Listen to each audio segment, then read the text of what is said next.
Hello and welcome to Art Talks, a series of lectures to help you and your arts organization increase both your funding and your audience size. My name is Dan Brown, and we at the Capitol Theatre have been working with support from the Ontario Trillium Foundation to bring you the top local experts in their field to leave you with actionable insights, takeaways, and lessons that you can implement today.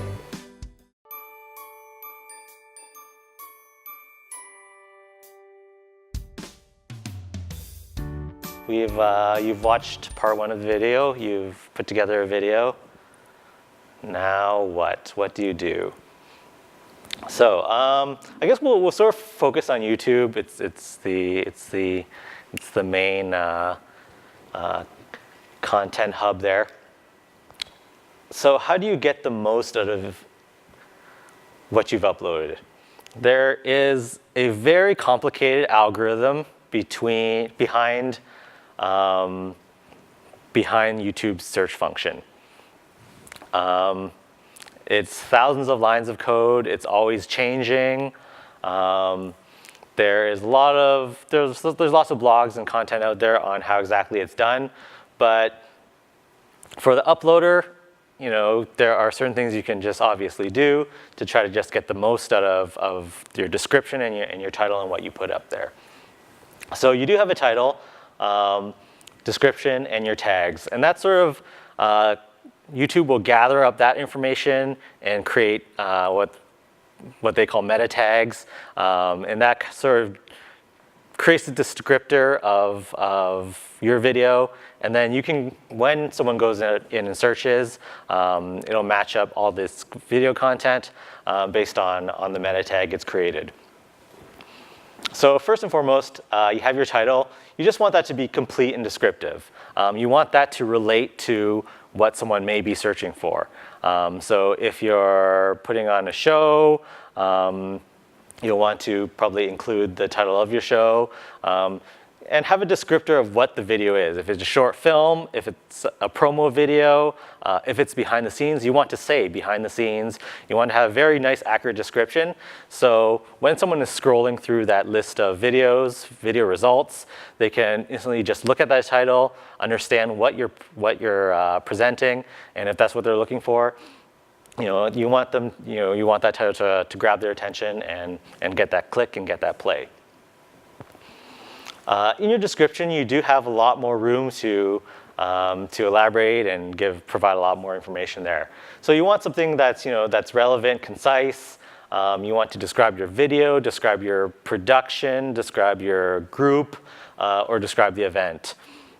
You want to include such things as a call to action there. So if you are trying to sell tickets, or if you're trying to get people to sign up for your service or go to your website, you need to be able to have that link or that information there available to them. Again, if you have someone watching your video, but you're promoting an event, but you don't have a link to your ticket sales site, or if you don't have any way for them to get more information, they kind of sort of hit a dead end there. So you definitely want to have call for actions, different links to your website, different social media, so that once they see that video and they're interested in it, they can go further from there and learn more about you and go through the process of becoming your fan. Also, there's also tags. So that's where you can just sort of give a very, very wide sort of topic. So you want to tag it with things like maybe theater or music, Windsor, Ontario. It uses those tags to generate that metadata for the search function as well. And also, it's important to have content up there. That's consistent. That is part of a body of work there. So creating a channel is important, and just having everything available on that channel in one place that's available for the viewer. So you have various social media sharing outlets, of course, and we'll just go through some of the list here. Of course, lots of folks here use Facebook. I would say, especially for the age set of, sort of teens all the way up to all the way up to retirees. Like a lot of people have Facebook. That's sort of a main connector and main form of social media there. And Facebook, again, lots of people use that very casually. It's sort of a day-to-day. It's for day-to-day use. So it's a good way to connect with them if you're just talking about an event on the weekend. If you're doing something here, it's sort of very casual and consistent use there. You also have Twitter, which is kind of can be described as like a micro-blogging platform there. You have like people who follow you, and then you can follow other users there. So you can reach out to and connect with people in Windsor just by searching through users and looking at different users and who they follow. You can look at people in your industry and in your sort of interest group, so you can get involved with other musical artists and follow them, or get involved with other theater groups or dance groups and follow them and follow back and just get involved with that sort of Twitter group there. You can share videos on Instagram as well. We talked a little bit about that earlier. You can upload videos up to a minute long, share those with people who follow you, and also share those with that video with a wider audience. If you just hashtag and especially if you hashtag certain keywords, if people are searching for those terms, your video can pop up there, and you can reach sort of a general audience there. Does anyone use Snapchat here personally? No? I would say Snapchat is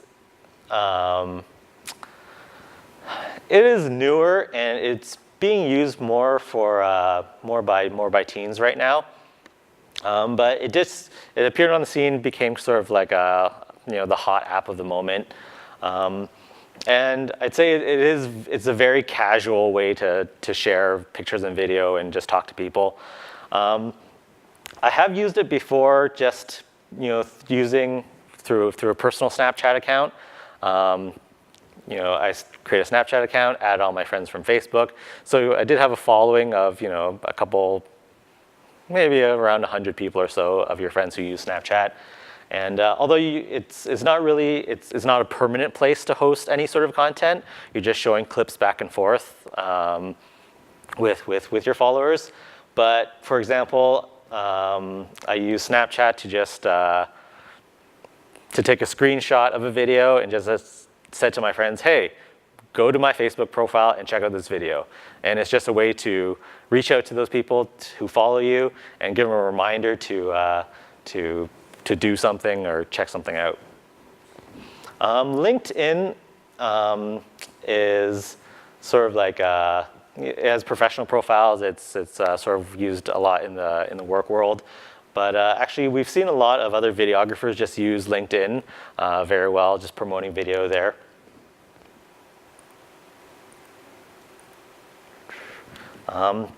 Pinterest, we've seen videographers use Pinterest. It's very much a hub for like arts and crafts and sort of idea-based posts. But again, that's just another way to create an account, have people follow you, follow other people, and you can share a link, share a post, share a YouTube video, and just have it reach other people. Just emailing, you probably have an email list, possibly of past clients, of past partners in your organization, anyone who's been involved in any sort of capacity in the past. Just doing an email blast every once in a while, just reaching out to people and putting a video link in there.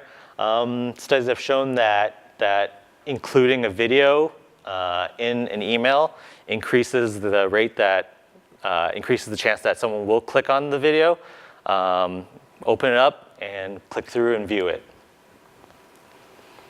There's a lot of special interest blogs out there as well. I'm not too involved with the world of blogs.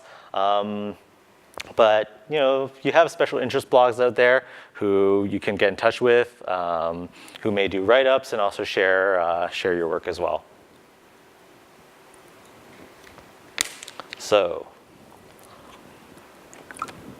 there is a whole world of Facebook sharing techniques. It's sort of like an art and a science in its own. And I think just through a lot of trial and error, I've found different ways to engage with your audience, with friends, and with your audience. So if you're going to share a video in particular or share a photo, you do want an engaging caption. I've seen lots of cases where people just post a YouTube video and it's just a link, or they just post a photo with no caption on it. Just even adding a little caption, just something personal, where especially if you're doing it from your personal account, just a little message there, it makes it much more human. People will pay attention to it more. Also, just a small call to action, just at the very end. If you just say at the end of that caption, check out our video, click here to play. It's been shown that just that little bit there, convinces that person to move forward and interact with your video.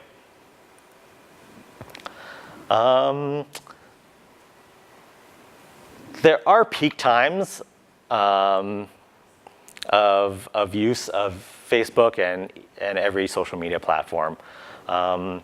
If you do search online, you can find specifics about usage rates.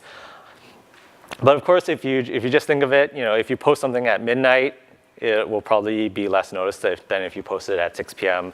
in the afternoon. It's just when people are using it and when it's available. I think generally for across most social media platforms, 3 p.m. to I believe 6 p.m. is sort of a peak time.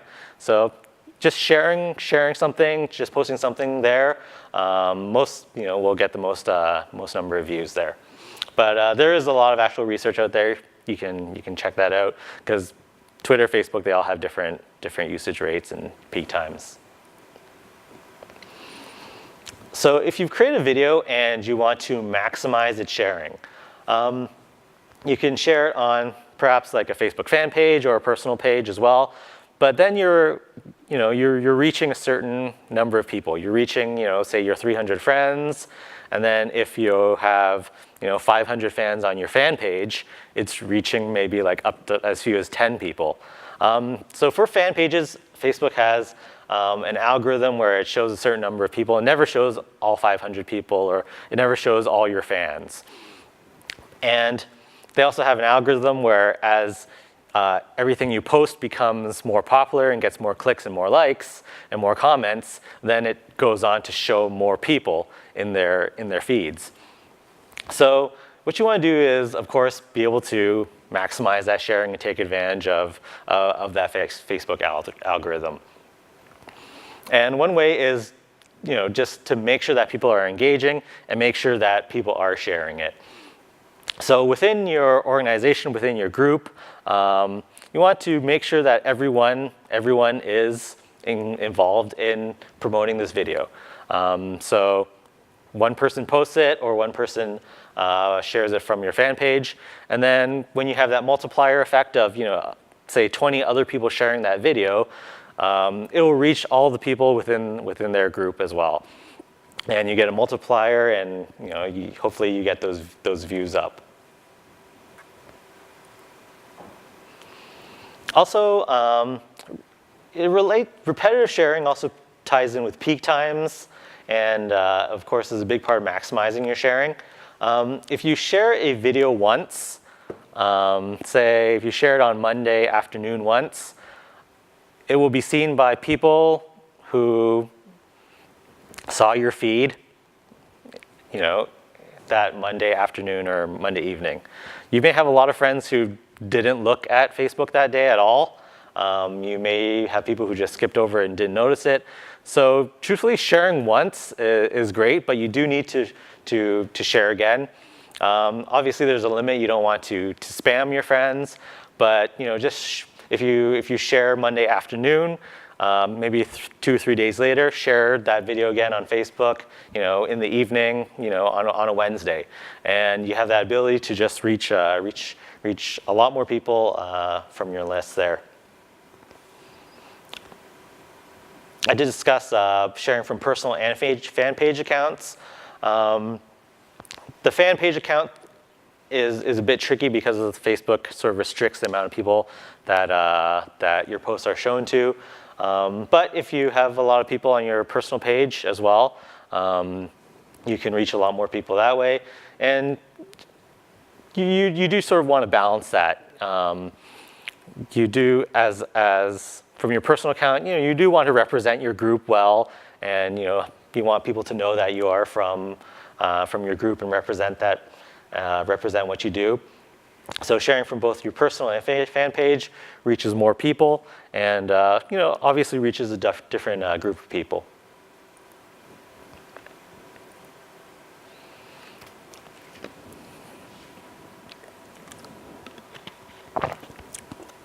So you have a video and you posted it, you have someone who watched it, and you have someone who possibly has shared it or told someone else about it. What you're doing is essentially creating a sales force. You have a person there who is putting, if they share the video, they're sharing it there. They're putting it out there and becoming basically like a salesperson for you. By sharing that, they are reaching new viewers. Say, for example, if they're from a different city and you're okay with reaching people from a different city, they're hitting a new subset of the population that you couldn't reach before. There's a multiplier effect, and they're multiplying the reach. Especially if you want to reach people who are influencers, who have a big following, who have a lot of friends. By them sharing that video, by them posting something or inviting people to an event, you can add thousands of additional people who are going to see that post. Now, on top of reaching new people, sharing a good video can reinforce that decision making for people who are already involved. So if people are already involved, already checking out your event, or already involved in some respect, seeing a good video, seeing good content can reinforce their decision making. And that's kind of borrowed from the marketing world. It's after they have made a purchase or they've made a decision already, having them share that content and be interested and invested in it reinforces their decision making. It makes them feel good about having already bought a ticket or being involved in it already. A lot of sharing can boost your credibility. People get excited and will notice the fact that there's a lot of fans and a lot of buzz and a lot of comments. So just getting that hype and getting that buzz around it definitely helps any sort of video or any sort of content that you share or post. So there is the world of also paid Facebook reach. We were just talking about sort of organic and sharing amongst friends. Within your fan page, you do have the ability to boost posts and share them by paying Facebook. Who has done any sort of boosting for posts? Yeah. So if you go to your fan page, you make a post, you'll see the little button there in the lower right-hand corner. And there are various ways you can reach different people with your post, whether it be a video or picture or anything else. You are able to choose the demographics, so you can choose what city you want to target. So if if you have a localized event and you're trying to reach Windsor, of course you just choose Windsor.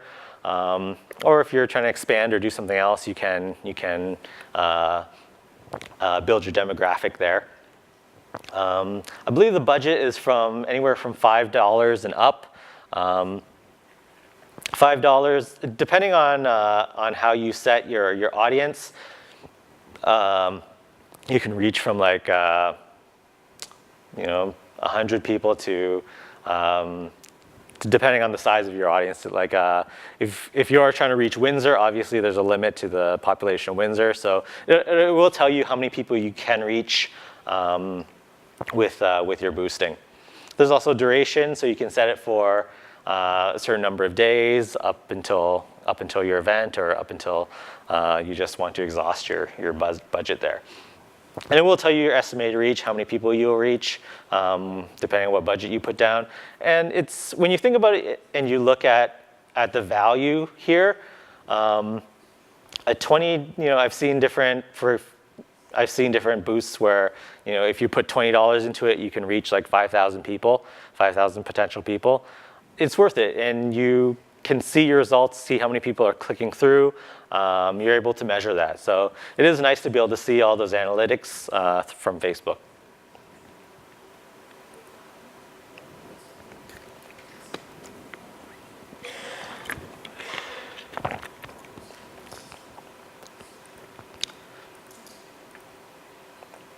Okay, so just some other considerations.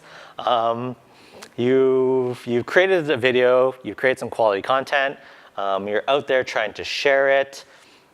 It is important to put out good and interesting work there.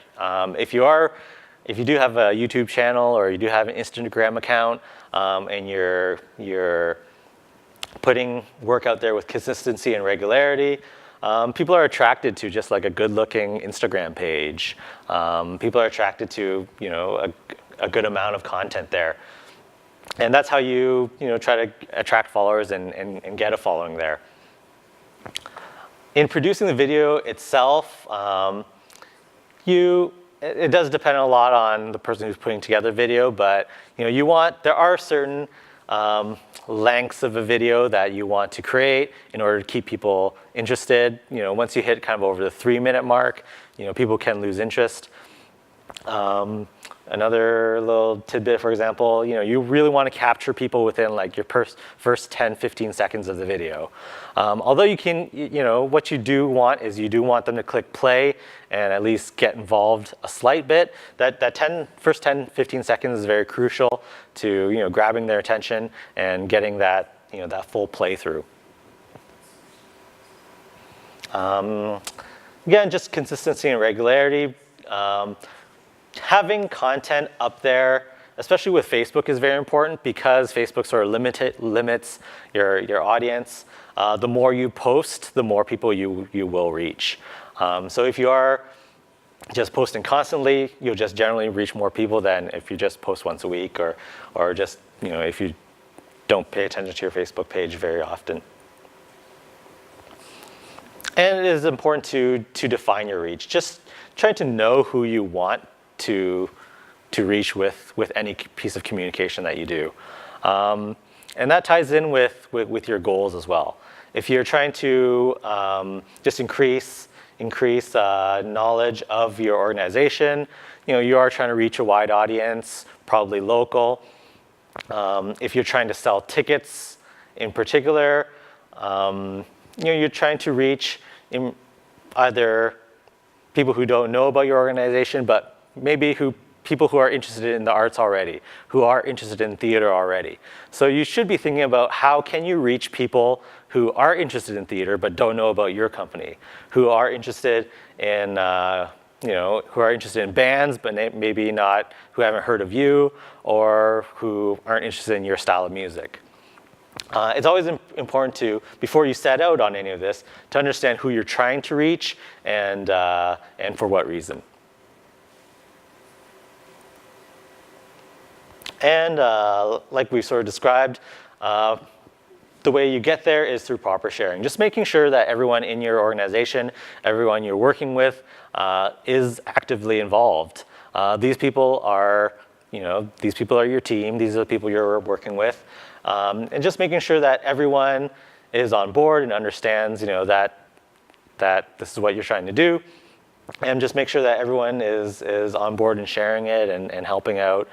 Because just one person at the center, at the helm of all of this, you only reach a certain audience. But if you have 15 members of your company and everyone's working, working together to promote this video or any sort of content you're producing, it has that much more strength to it. Yeah. The question is, can you add a video to your email signature? Or you could just repeat the question and answer if you like. I have seen people add links to outgoing links to like a YouTube channel or video. I'm not sure if you can embed though. Anyone? No? I don't know about embedding, but linking for sure. Yeah. Or even a picture like of a screenshot with a link. Yeah, and even when the marketing world has done their studies. Just including that, just having a screenshot in an email, increases the chance that people will open it, will click through, will look at it. There's just so many little psychological little tricks that are out there. But yeah, like having a link just in your signature, every time you email someone, you'll be reaching them, and there's a chance that they'll click through and check out your video or check out your YouTube account. When would you start filming a video, and then when would you put it out? Like how far in advance of a show? I think the production really just depends on your team. Generally, the more planning, the better is great. So if you're able to really work on putting together a plan and just setting everything out, the more time you have to put everything together is great.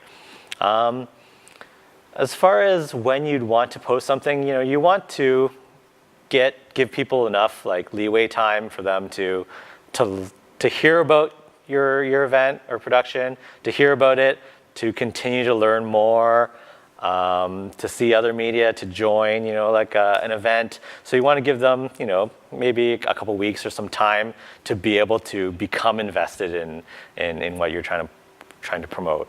At the same time, of course, people's attention spans are short. So I've seen people who create an event 6 months in advance, and it sort of loses a bit of momentum when you invite people and then they forget about it. But again, constantly pumping out that content, putting out videos constantly, every couple days, different interviews and promotional material can keep people interested. So what are some last minute things if you're under a time crunch that you can do video wise to promote your show? Okay. Everything doesn't have to be a big production. What you want to do is just make sure that you have content out there. If you have content, then it's viewable. Just some particular ideas, like things can be filmed just on a cell phone, for example. Almost every modern cell phone does full HD video. It looks pretty good. So you can shoot something in just one take pretty easily. If you want to do just like an interview with one of your performers or someone involved in the production, it's very simple to do kind of a quick little 30-second clip there. Other ideas, maybe something just behind the scenes. If you're set building, costume making, if you're doing like a band rehearsal, people are getting together for a jam session, or even if people are going out and promoting, putting up posters, just putting like a little behind the scenes clip or photo of that is a way to get content up there and reach out to people. If you have local press coverage and they've taken video footage, can you share that back out on your channels? Not through their, I'm guessing you don't mean not through their links, but can you on your like native channels? Yeah. I think that you probably just have to try to get in contact with the people there. There are ways where you can just do a video capture, like just on your computer to do it. I think that if you contact, say, CTV or something, you can get a copy of past shows. They do have an archive online of new shows, so you can reach it. Is there a certain minimum or a statistic on the number of times someone has to see a video posted before they click on it? I'm sure there is research on it. I'm not, I couldn't give any sort of number out myself here. But if you do just think of it, if you compare it to a poster, right? You have a poster on a storefront. Your audience is very limited, right? It's limited to the people who walk by that storefront and see that poster. Being able to post it online and have it, somewhere there 24/7, you have that accessibility, you have that reach there. People can just view it anytime when it's on their cell phone, and when it's being shared at multiple times a day and throughout a span of 2 weeks, people will see it on their feed over and over again, which will increase the chances that they'll view it. How would you display a video on a web page? Does it auto start, or like how big is it, and does it have to be mobile friendly? I think that there are lots of options there. It will take a bit of just work with your web developer as well. When embedding YouTube videos, I don't think it's autoplay, but you might be able to set that as well. There is a great advantage of having video on your website. In the first presentation, I think the stat was a website with video content is 53 times more likely to be shown on the front page of a web search. There is a very strong SEO component that if you have multimedia, properly tagged videos on your website as well, it makes the whole SEO package a lot stronger. And again, if you have a multimedia page on your website, that just gives something for people to look at. It's a way for them to see what you do, to connect with your personality and the people within your organization. Great. Anyone else? Okay, what do you think is the biggest mistake that people make when sharing their video? Just in general, I'd say just not going all out and not thinking about it. We've described a lot of the tips, what you can do like that. That's sort of what I've gained from experience and a lot of trial and error.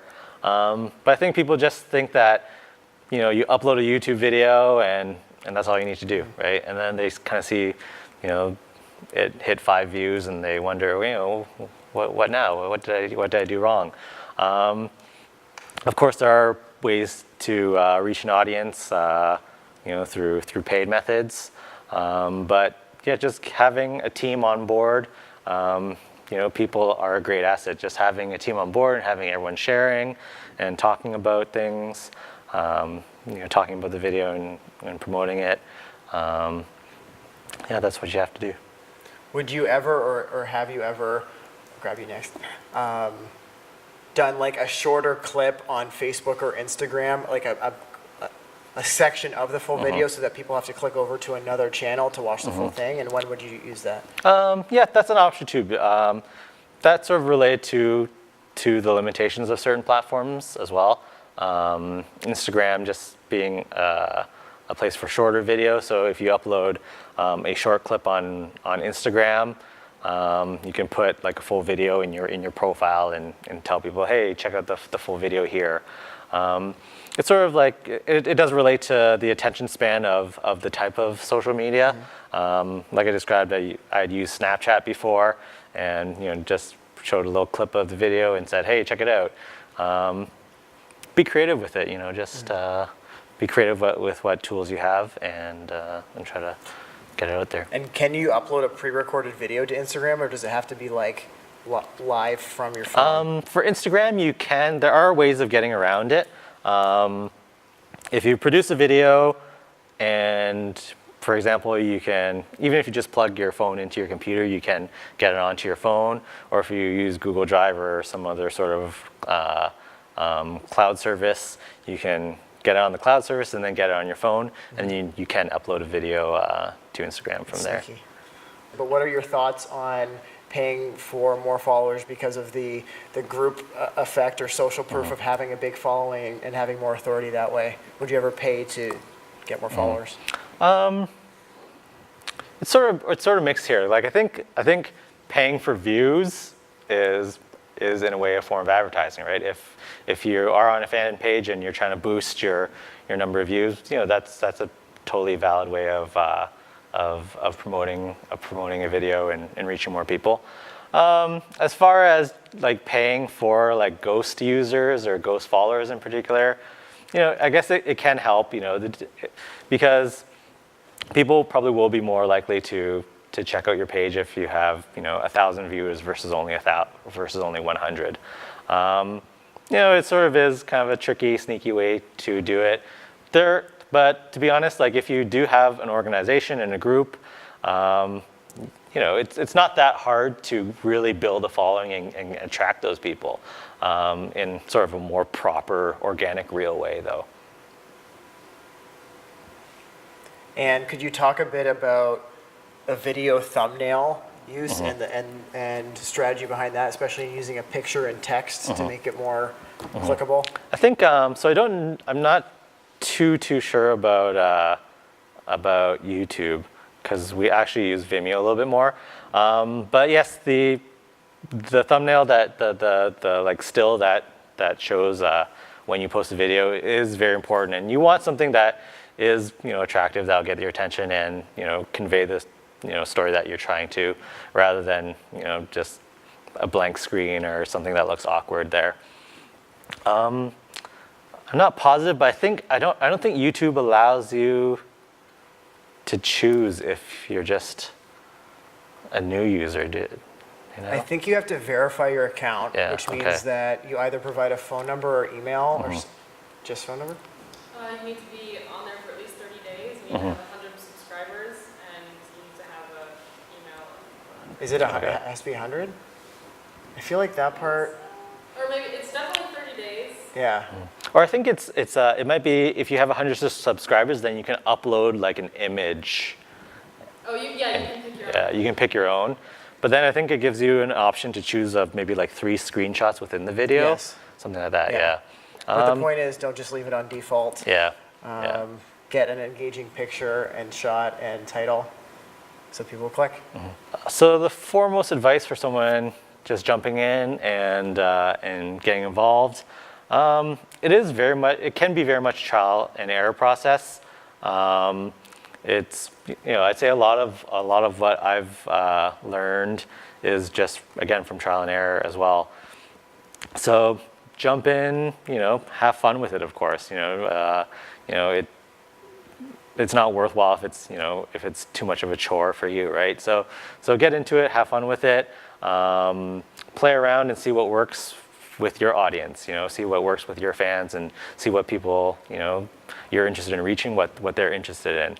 And I can't say it enough. Just like work with the people that are already invested. Work with your team, bounce ideas off of them, and do everything collaboratively, rather than just kind of trying to go out on your own.